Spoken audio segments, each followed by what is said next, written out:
नमस्कार दोस्तों, मैं दिव्यांश आप सभी का स्वागत करता हूं आपके अपने चैनल दिव्यांश पाठशाला में। उम्मीद करता हूं कि आप सभी लोग सकुशल होंगे। भारतीय राज्य व्यवस्था इंडियन पॉलिटी की 1000 most important previous year question series में सभी का विशेष स्वागत है। इस सीरीज में हम लोग कवर कर रहे हैं एसएससी उत्तर प्रदेश अधीनस्थ सेवा चयन आयोग में आए हुए सभी पॉलिटी के एग्जाम्स, पॉलिटी के क्वेश्चन। साथ में उन्होंने चर्चा की है उत्तर प्रदेश पुलिस एग्जाम्स के सभी क्वेश्चन को लेकर चर्चा कर रहे हैं और रेलवे के एग्जाम्स के लिए। ये उन सभी लोगों के लिए इंपॉर्टेंट है जो किसी भी एग्जाम में, अगर आपके एग्जाम में पॉलिटी से संबंधित 5 भी क्वेश्चन पूछे जाते हैं तो ये श्योर है इससे संबंधित क्वेश्चन आपके एग्जाम्स में आएगा ही आएगा। तो चलिए आज की क्लास को स्टार्ट करते हैं। आज की क्लास में हम लोग चर्चा करेंगे मौलिक कर्तव्यों के बारे में।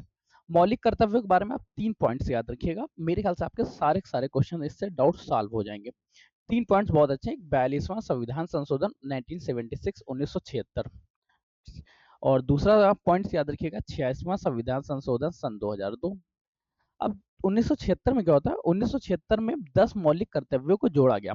एक जो और था 11वां मौलिक कर्तव्य, वो 81वां संविधान संशोधन सन 2002 द्वारा जोड़ा गया। अब इस मौलिक कर्तव्यों को कहाँ पे वर्णन किया गया, वो होता है पार्ट 3। पार्ट 3 क्या है, भारतीय संविधान में भाग 4 ए में, अर्थात भाग 4 ए आर्टिकल 51 ए के अंतर्गत मौलिक कर्तव्यों को जोड़ा गया। अब हम लोग क्वेश्चन देखते हैं, क्वेश्चन के बाद डिटेल एनालिसिस देखेंगे, क्वेश्चन सीरीज कंप्लीट होगी। तो चलिए पहला क्वेश्चन देखते हैं। हमारा पहला क्वेश्चन है, भारतीय संविधान का भाग 4 ए किससे संबंधित है। अभी हम लोगों ने देखा भारतीय संविधान का जो 4 ए है वो मौलिक कर्तव्यों से संबंधित है। जो मौलिक अधिकार का वर्णन किया गया भाग 3 में वर्णन किया गया। राज्य के नीति निश्चित तत्वों का वर्णन डीपीएसपी भाग 4 के अंतर्गत वर्णन, और नागरिकता के बारे में आर्टिकल भाग 2 में वर्णन है। आर्टिकल कहाँ से, आप लोग मुझे कमेंट करके बताइएगा किस आर्टिकल में वर्णन मौलिक अधिकारों का किया गया, किस आर्टिकल का वर्णन राज्य की नीति निश्चित तत्वों के अंतर्गत किया और कौन सा आर्टिकल नागरिकता के अंतर्गत आते हैं, क्योंकि इन सभी पॉइंट्स को इससे पहले की क्लासेस में हम लोग पढ़ चुके हैं। नेक्स्ट क्वेश्चन देखते हैं। अगला क्वेश्चन हमसे पूछा जा रहा है, निम्न में से संवैधानिक संशोधन द्वारा, किस संवैधानिक संशोधन द्वारा मौलिक कर्तव्यों को भारतीय संविधान में जोड़ा गया। याद रखिएगा 42वां संविधान संशोधन 1976 द्वारा मौलिक कर्तव्यों को भारतीय संविधान में जोड़ा गया, परंतु उस समय मौलिक कर्तव्यों की संख्या 10 थी केवल। इसके बाद एक और संविधान संशोधन होता है 86 कॉन्स्टिट्यूशन अमेंडमेंट सन 2002, जिसके द्वारा एक और मौलिक कर्तव्य को जोड़ा गया, जो था 6 से 14 वर्ष तक की आयु के बच्चों को, 6 वर्ष से 14 वर्ष तक की आयु के शिशुओं को, बालकों को, बालिकाओं को मुफ्त, निःशुल्क एवं अनिवार्य शिक्षा का अधिकार, शिक्षा का अधिकार देना। और ये कर्तव्य किसका रहेगा, ये कर्तव्य रहेगा उनके नागरिकों, उनके अभिभावकों का व उनके संरक्षक का। तो ये कर्तव्य जोड़ा गया कब से, 86वां संविधान संशोधन 2002 द्वारा। पॉइंट्स कंफर्म हुए। अब संविधान में कब जोड़ा गया, 42वां संविधान संशोधन। अगर ये दिया जाता मौलिक कर्तव्य में कब संशोधन करके एक अन्य मौलिक कर्तव्य जोड़ा गया, तो ऑप्शन याद रखिएगा 86वां उसके बाद होता। इसके बाद देखते हैं, इसके बाद है भारतीय संविधान में मौलिक कर्तव्यों को इनमें से किस संशोधन द्वारा शामिल किया गया। 42वां संविधान संशोधन 1976 द्वारा, याद रखें 1976 द्वारा जोड़ा गया। आर्टिकल कौन सा था, आर्टिकल है 51 का, अनुच्छेद 51 ए में इसका वर्णन किया गया। और संविधान में भाग के बारे में चर्चा करें तो भाग 4 का आ या 4 का ए, इसी को कई जगह 4 का भी पढ़ा जाता है और इसको 51 का भी पढ़ा जाता है। नेक्स्ट क्वेश्चन देखते हैं। अगला क्वेश्चन हमसे पूछ रहा है 86वां संविधान संशोधन सन 2002 के माध्यम से कौन सा मौलिक कर्तव्य जोड़ा गया। 11वां मौलिक कर्तव्य जोड़ा गया, वो भी इसमें 11वें मौलिक कर्तव्य में वर्णन किया गया था। 11वें मौलिक कर्तव्य में वर्णन किया गया था 6 से लेकर 14 वर्ष तक की आयु के बच्चों को अनिवार्य व निःशुल्क शिक्षा प्रदान कराने का जो हक रहेगा वो अभिभावकों का रहेगा या उनके संरक्षक का रहेगा। ये सुनिश्चित करेंगे कि उनके 6 से 14 वर्ष तक के आयु के बच्चों को निःशुल्क व अनिवार्य शिक्षा प्राप्त हुई है। अगला क्वेश्चन देखते हैं। अगला क्वेश्चन पूछ रहा है 2002 के संविधान के 86वां संशोधन द्वारा भारत के मौलिक कर्तव्यों के खंड के तहत कौन सा अतिरिक्त कर्तव्य जोड़ा गया था। यदि माता पिता हमारी संस्कृति की गौरवशाली परंपरा का महत्व समझे और उनका परीक्षण करें, नहीं देश की रक्षा करे और आह्वान करने पर राष्ट्रपति को, केवल 11वें संविधान संशोधन के बारे में, सॉरी केवल और केवल यहाँ पे 86वां संविधान संशोधन की बात करें, 86वां संविधान संशोधन द्वारा जोड़ा गया। यदि माता पिता या संरक्षक हैं 6 वर्ष की आयु अपने यथास्थित चालक या प्रतिपालक के लिए शिक्षा के अवसर प्रदान करेंगे। ठीक, सार्वजनिक संपत्ति से दूर है, हिंसा से दूर है, ऐसा नहीं कहा गया था। भारतीय संविधान में मौलिक कर्तव्यों को शामिल किए जाने की सिफारिश किसने की थी, ये याद रखिएगा उस समय भारत के प्रधानमंत्री श्रीमती इंदिरा गांधी जी थी। और इंदिरा गांधी जी ने मौलिक कर्तव्यों को शामिल करने न करने के बारे में एक समिति का गठन किया, जो थी सरदार स्वर्ण सिंह समिति। सरदार स्वर्ण सिंह समिति तो सिफारिश कितने की? सरदार सरोवर सिंह की सिफारिश, सरदार सरोवर सिंह समिति की सिफारिश पर और इस कर्तव्य को जोड़ा गया। फिर देखते हैं अगला क्वेश्चन क्या पूछ रहा है। अगला क्वेश्चन कब जोड़ा गया? जोड़ने के लिए संविधान में संशोधन कौन सा होता है? 42वां संविधान संशोधन 1976 द्वारा। इसमें कितने थे? इसमें 10 थे।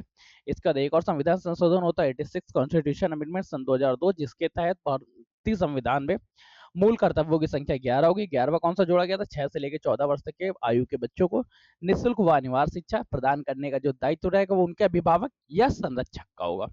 अगला क्वेश्चन क्या है? अगला क्वेश्चन हमसे पूछ रहा है निम्नलिखित में से कौन सा भारतीय संविधान के अनुच्छेद 51A के अंतर्गत आता है? 51A के अंतर्गत अभी हम लोगों ने देखा कि मौलिक कर्तव्य आता है, इन्हीं को कुछ जगह पे मूल कर्तव्य भी कहते हैं। तो इन चीजों को बिल्कुल कंफ्यूज ना होना कि मूल कर्तव्य नहीं पढ़ा, मौलिक कर्तव्य नहीं पढ़ा, और इसको फंडामेंटल ड्यूटीज भी बोलते हैं। ठीक है, अंग्रेजी भाषा में इसको हम लोग फंडामेंटल ड्यूटीज भी कहते हैं। अगला क्वेश्चन देखते हैं। अगला क्वेश्चन हमसे पूछ रहा है भारतीय संविधान में दिए गए मौलिक कर्तव्यों के बारे में निम्नलिखित में से कौन सा कथन सत्य है? भविष्य के लिए पैसे बचाना एक मौलिक कर्तव्य है? बिल्कुल नहीं। जैव विविधता को संरक्षित करना हमारा एक मौलिक कर्तव्य है? बिल्कुल सत्य बात है। माता पिता की आज्ञा मानना एक मौलिक कर्तव्य, इस बारे में वर्णन किया गया। 6 से लेकर 14 वर्ष तक की आयु के बच्चों को अनिवार्य शिक्षा प्रदान करना हमारा मौलिक कर्तव्य। अगला देखते हैं। अगला क्वेश्चन हमसे पूछा गया है भारतीय संविधान के भाग 4A में शामिल मौलिक कर्तव्यों की कुल संख्या कितनी है? कुल संख्या तो कंफर्म हो गई 11 है। अगर ये पूछता कि संशोधन से पहले 86वां संविधान संशोधन 2002 से पहले, क्वेश्चन इस तरह भी पूछ सकता है सन 2001 में मौलिक कर्तव्यों की संख्या कितनी थी, तब आपको ऑप्शन लगाना है कि 10 थी। अगर आपसे क्वेश्चन ये पूछ लेता है कि 1975 में मौलिक कर्तव्यों की संख्या कितनी थी, तो शून्य थी, क्योंकि 1975 में मौलिक कर्तव्यों का कोई भी कॉन्सेप्ट भारतीय संविधान में अंगीकृत नहीं किया था। भारतीय संविधान में मौलिक कर्तव्य आते हैं सन 1976 से। अगला क्वेश्चन देखते हैं। अगला क्वेश्चन है भारतीय संविधान का पालन करना तथा राष्ट्रगान और राष्ट्रध्वज का सम्मान करना हमारे संविधान में कौन सा मौलिक कर्तव्य? याद रखिएगा पहला है। एक काम करते हैं, इसके बाद हम लोग पूरे के पूरे मौलिक कर्तव्यों को पढ़ लेते हैं कि हकीकत में किस मौलिक कर्तव्य में क्या वर्णन किया गया, पहला कौन सा है, दूसरा कौन सा है, तीसरा कौन सा है, चौथा कौन सा है, पांचवा कौन सा है। इस तरह से हमारे सारे के सारे क्वेश्चंस भी कवर हो जाएंगे और कहीं से भी एरर आने की संभावना ही नहीं रहेगी। अगला क्वेश्चन क्या है भारतीय संविधान के 11वें मौलिक कर्तव्यों को किस वर्ष जोड़ा गया था? 11वां मौलिक कर्तव्य याद होगा कब जोड़ा गया था? 86वां संविधान संशोधन सन 2002 द्वारा 11वां मौलिक कर्तव्य जोड़ा गया था। भारतीय संविधान के मूल कर्तव्यों को शामिल करने की अनुशंसा करने के लिए सरदार सरोवर सिंह का गठन किस प्रधानमंत्री ने किया था? याद रखिएगा उस समय भारत में गवर्नमेंट थी श्रीमती इंदिरा गांधी जी की। तो इंदिरा गांधी जी जिस पॉइंट्स पे हो आप उसको सही कर लीजिएगा, चाहे वो डी नंबर्स पे हो। अब हम लोग चर्चा करते हैं मौलिक कर्तव्यों के बारे में, जो कुल 11 मौलिक कर्तव्य हैं, जिनकी संख्या 42वां संविधान संशोधन 1976 1976 द्वारा 10 होती थी, परंतु 86वां संविधान संशोधन सन 2002 द्वारा इनकी संख्या 11 हो जाती है। अब ये 10 से 11 में वृद्धि होती है, एक वृद्धि हुई, वो भी वृद्धि किसकी हुई? 6 से लेकर 14 वर्ष तक के बच्चों के लिए।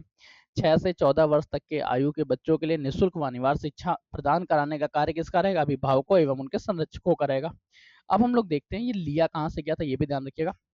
मौलिक कर्तव्यों का कॉन्सेप्ट भारतीय संविधान को उधार का थैला कहते हैं, तो इसमें उधार के थैले में ये पार्ट हम लोगों ने लिया था सोवियत संघ रूस से। ठीक है, वर्तमान समय का रूस थोड़ा अलग था, वो इसको यूएसएसआर नाम से भी हम जो लोग जानते हैं, तो सोवियत रूस से हम लोगों ने लिया था। अब हम लोग देखते हैं मौलिक कर्तव्यों की पूरी डिटेल के बारे में। मौलिक कर्तव्य पहला क्या है? पहला मौलिक कर्तव्य संविधान का पालन करें, उसके आदर्शों, संस्थाओं, राष्ट्रध्वज व राष्ट्रगान का आदर करें। इसी आधार पे कई बार सिनेमा में या मूवीज हॉल में प्रारंभ होने में एवं समाप्त होते समय राष्ट्रगान अनिवार्य किया गया था। फिर देखते हैं स्वतंत्रता के लिए सेकंड नंबर क्या है, जो दूसरा मौलिक कर्तव्य है, वो दूसरा मौलिक कर्तव्य क्या है? स्वतंत्रता के लिए हमारे राष्ट्रीय आंदोलन को प्रेरित करने वाले उच्च आदर्शों को हृदय में संजोएं तथा उनका पालन करें। मतलब जिनके माध्यम से हम लोगों ने भारत की आजादी पाई है, भारत की आजादी ग्रहण की है, उन सभी आदर्शों को प्रेरित करें, उन सभी आदर्शों का हम लोग सदा अनुसरण करें। ऑप्शन 3 क्या कहता है, या मौलिक कर्तव्य 3 कहता है कि भारत की संप्रभुता, एकता और अखंडता की रक्षा करे तथा इसको अक्षुण्ण बनाए रखे। न ही भारत की संप्रभुता पे कभी आँच आना दे, न इसकी एकता पे कभी आँच आने दे, न इसकी अखंडता पे आँच आने दे। भारत संप्रभु है, संप्रभु रहे, एकल है एवं अखंड ही बना रहे। अगला क्वेश्चन जो हमारा चौथा मौलिक कर्तव्य था, चौथा मौलिक कर्तव्य है, चौथा मौलिक कर्तव्य हमारा है देश की रक्षा करना, आह्वान किए जाने पर राष्ट्र की सेवा करना। इसलिए जब कभी आप गवर्नमेंट फॉर्म्स या गवर्नमेंट जॉब में सेलेक्ट होते हैं, तो जो आपको शाइन करना होता है, जो आपका नियुक्ति पत्र होता है, उसके लास्ट लाइन में एक लाइन लिखा होता है कि युद्ध काल के दौरान आपको भारतीय सेना में सेवा देनी पड़ेगी। हमारा जो पांचवा मौलिक कर्तव्य है, भारत के सभी लोगों को समरसता एवं समान भातृत्व की भावना का निर्माण करें, जो धर्म भाषा प्रदेश वर्ण आधारित ना हो तथा भेदभाव से परे हो। ऐसी प्रथाओं का त्याग करें जो स्त्रियों के सम्मान के विरुद्ध में हो। जो छठा मौलिक कर्तव्य वो है कि हमें भारतीय सामाजिक संस्कृति और गौरवशाली परंपरा का महत्व समझना चाहिए तथा उसका परीक्षण करना चाहिए, परिरक्षण करना चाहिए। हमेशा हमें अपने संस्कृति एवं गौरवशाली परंपरा की रक्षण करना चाहिए एवं इसी का अनुसरण करते रहना चाहिए। जो सातवां मौलिक कर्तव्य, हमें पर्यावरण की रक्षा करना चाहिए। पर्यावरण वन झील नदी जीव वन जीव की रक्षा करें तथा उनके संवर्धन का प्राणी मात्र के प्रति दया रखें। जो आठवां हम लोगों का मौलिक कर्तव्य है, आठवां मौलिक कर्तव्य वैज्ञानिक दृष्टिकोण बनाए रखना, मानववाद ज्ञानार्जन के सुधार की भावना रखना। जो नवा मौलिक कर्तव्य है, सार्वजनिक संपत्ति को सुरक्षित रखना एवं हिंसा से दूर रहना। आजकल ज्यादातर आंदोलनों में इस बात का थोड़ा सा अगेंस्ट कर दिया जाता है, परंतु ऐसा नहीं करना चाहिए। जो हमारा 10वां मौलिक कर्तव्य वो है व्यक्तिगत और सामूहिक गतिविधियों में के सभी क्षेत्रों में उत्कर्ष की ओर आगे बढ़ना तथा सतत निरंतर वृद्धि करते रहना एवं नई उपलब्धियों को छूना। तो 11वां मौलिक कर्तव्य होगा, ये तो अब आप लोगों को याद हो जाएगा, ये तो मैंने आपको बिल्कुल नहीं बताने वाला हूँ। तो चलिए आज के सेशन को छोटा सा रखते हैं, कल के लिए आपके छोटा सा एक सरप्राइज होगा। अब अगर आप ये सरप्राइज लेना चाहते हैं तो सरप्राइज के लिए आपको क्या करना होगा, सेशन को लाइक करना पड़ेगा, 200 सा शेयर करना पड़ेगा एवं अगर चैनल को सब्सक्राइब नहीं किया सब्सक्राइब कर लीजिएगा, ठीक है। कल के लिए एक स्पेशल सरप्राइज है, तो इस सरप्राइज का इंतजार करते रहिए। तब तक के लिए कीप स्टडिंग कीप स्माइलिंग, पढ़ते रहिए मुस्कुराते रहिए। पढ़ाई मुस्कुराहट एक साथ अच्छी लगती है, अकेले में दोनों ही अधूरे हैं। धन्यवाद दोस्तों।